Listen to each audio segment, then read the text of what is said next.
जय हिंद दोस्तों, कैसे हैं आप सभी। आई होप आप सभी बहुत अच्छे होंगे और अपनी तैयारी बहुत ही बेहतर तरीके से कर रहे होंगे।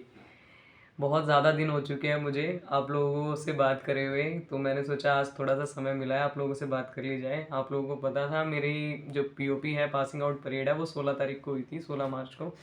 और उसके बाद हम लोगों को ऐसे ऐसे करके और पूरे यूपी में फेंक दिया गया और हम लोग अभी तक सेटलमेंट ही करने में लगे हुए थे, तो इस वजह से थोड़ा सा टाइम नहीं मिल पाया। काफ़ी सारे बच्चों के पर्सनल कमेंट आ रहे हैं, दीदी आप तो हमें भूल गए और आप तो गाइड ही नहीं कर रहे हो, कुछ बताते ही नहीं हो, मैसेजेस का रिप्लाई नहीं कर रहे हो, कमेंट का कोई रिप्लाई नहीं हो रहा है, आप तो दरोगा बन गए हो, अब आप हमें नहीं पूछोगे, ये है वो है। ऐसा कुछ नहीं है भैया, थोड़ा सा समय लग जाता है। जब नई जगह पे आते हैं सेटलमेंट में थोड़ा सा समय लगता है, आप लोग सभी जानते हैं, ठीक है। अब काफ़ी सारे आप लोगों के डाउट्स ले लेती हूँ।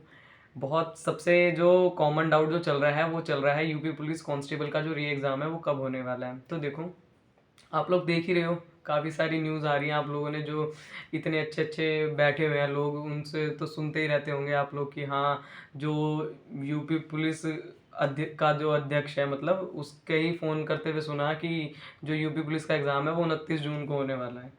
ऐसी ऐसी डेट्स मतलब पता चल रही है, मुझे तो समझ नहीं आता। मतलब आप लोग क्यों देखते हैं, क्या मतलब है इन चीज़ों का, ये बताइए। कोई कह रहा है एक नोटिस बन रहा है और नोटिस बन चुका है और वो उसके पास जा रहा है और वो उस स्कूल में जा रहा है और वो उस स्कूल में जा रहा है। देखो, सबसे पहली बात तो अभी तक ऐसा कुछ ऑफिशियली सुनने में नहीं आया है। सबसे ज़्यादा भरोसा जो आपको करना चाहिए वो सिर्फ और सिर्फ यूपीपीआरबी की वेबसाइट पे करना चाहिए और किसी भी चीज़ पे नहीं।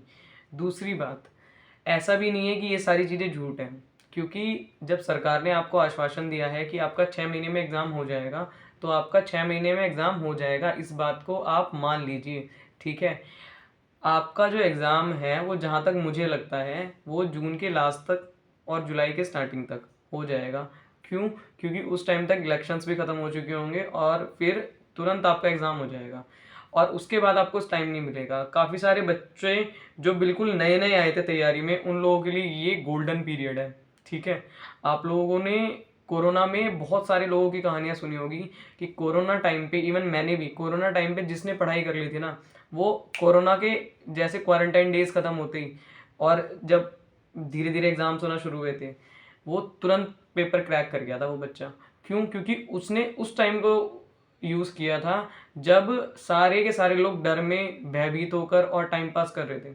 उस टाइम पे उसने उस टाइम को यूज़ किया था। तो ये भी आपका क्वारंटाइन होने का समय है, ठीक है। गर्मियाँ आ रही हैं, धूप बढ़ रही है, अपना घर में बैठो, पंखा चलाओ, पढ़ना शुरू करो, कॉपियाँ रगड़ डालो। तुम्हारे अंदर तो इतना होना चाहिए कि मैं 5-5 बार रिवीजन कर लूँ दोबारा से, एक बार 5-5 बार दोबारा से रिवीजन कर लूँ। कोई सब्जेक्ट तुम्हारा छूटा हुआ है, किसी चीज़ का तुम्हारा सिलेबस ख़त्म नहीं हुआ है, कोई 2-4 चैप्टर जो तुम्हारे रह रहे हैं जिनमें तुम्हें डाउट होता है, उन डाउट्स को क्लियर करो। यूट्यूब पे कितना कंटेंट अवेलेबल है, तुम्हें 1000 बार तो मैंने सोर्सेज बता दिए हैं, ठीक। बिल्कुल अब तुम्हारे घर आके और तुम्हें बिल्कुल ढूंढ ढूंढ के दूंगा कि ले भैया ये सर्च कर ले और यहाँ पे ये देख लियो। ऐसा नहीं हो पाएगा। कुछ चीज़ें आपको स्वयं करनी होंगी। अगर कोई चीज़ आपकी रह रही है, आप दोबारा से उसको रिवीजन करिए। मुझे पता है इस टाइम पे बहुत ज़्यादा आप लोगों के लिए डिफिकल्ट है, क्योंकि सामने एक तो लक्ष्य नहीं है, सामने पता नहीं चल पा रहा कि यार क्या पढ़े, कब पढ़े, ये भी नहीं समझ में आ रहा है ना। और आप लोगों को अगर डेट मिल जाए तो आप लोग उसी हिसाब से पढ़ने की तैयारी भी करें, पर अभी आप लोगों को बहुत ज़्यादा डिमोटिवेटेड फील हो रहा होगा, यार कैसे पढ़ें। कॉपियाँ खोलते होंगे तो ऐसा लगता होगा सब तो आता है, ये सब तो पढ़ाई था। बहुत सारे बच्चे तो ऐसे हैं जिनके बहुत अच्छे अच्छे मार्क्स भी थे, 230 प्लस भी मार्क्स थे। उन लोगों को भी दोबारा से पढ़ना पड़ता है तो बहुत ज़्यादा बुरा लगता है, जेन्युइनली बुरा लगता है। जो एक बच्चा मेहनत करके जाता है उसको जेन्युइनली बुरा लगता है कि भाई मैंने इतनी मेहनत करी थी और यार उसके बाद भी ये सब हो रहा है मेरे साथ। मुझे पता है आप लोगों को बहुत ज़्यादा बुरा लग रहा होगा, पर देखो, ये भी बात अच्छी है कि री एग्ज़ाम हो रहा है ताकि फेयरली सिलेक्शन हो सके, ठीक है। ये फेयरली सिलेक्शन के लिए ही अच्छी चीज़ है कि हाँ आपका री एग्ज़ाम हो रहा है और आप लोग दोबारा से अच्छे से सिलेक्शन ले सके। और जो ढंग का बच्चा है, जो सच में जेन्युइन है, जो जो सेलेक्ट होना ही चाहिए, वो बच्चा अंदर है, ठीक है। 60,000 पद हैं, दोबारा नहीं आएंगे। आप लोगों को 4 सब्जेक्ट तैयार करने हैं, ठीक है। इसकी स्ट्रैटेजी, उसकी स्ट्रैटेजी, आरपीएफ एसआई की स्ट्रैटेजी, आरपीएफ कांस्टेबल की स्ट्रैटेजी, यूपीएसआई की स्ट्रैटेजी, उसके बाद डीएसएसबी की स्ट्रैटेजी, फिर दिल्ली पुलिस के वैकेंसी के फॉर्म आ रहे हैं। हजारों चीज़ें आ रही हैं, तमाम चीज़ें आ रही है, पर आपको एक बिल्कुल सिंपल बात बताऊं, आप लोगों को अच्छी नहीं लगेगी वो, मुझे पता है। मैं भी लेके आऊंगी स्ट्रैटेजी, ऐसी बात नहीं है। काफ़ी सारे बच्चे पूछ रहे हैं आरपीएफ एसआई की, यूपीएस आएगी, दिल्ली पुलिस कांस्टेबल की भी काफ़ी कमेंट्स आ रहे हैं, लेके आएंगे। पर पता है एक जो जेन्युइन बात, जो दिल से मैं एक आप लोगों को एक बात बोलूं, आप अगर 4 सब्जेक्ट अपने क्लियर कर लोगे ना, आप जिस एग्जाम में बैठोगे वो एग्जाम आपका हो जाएगा। पर आपको ये बात समझ नहीं आएगी, पता है क्यों? क्योंकि आपको चाहिए मलाई, ठीक है, आपको डायरेक्ट मलाई चाहिए, कोई उसे बिलोना नहीं चाहता। डायरेक्ट दूध में से मलाई मिलके और आप बस मुंह में खा लो, आपको ये चाहिए।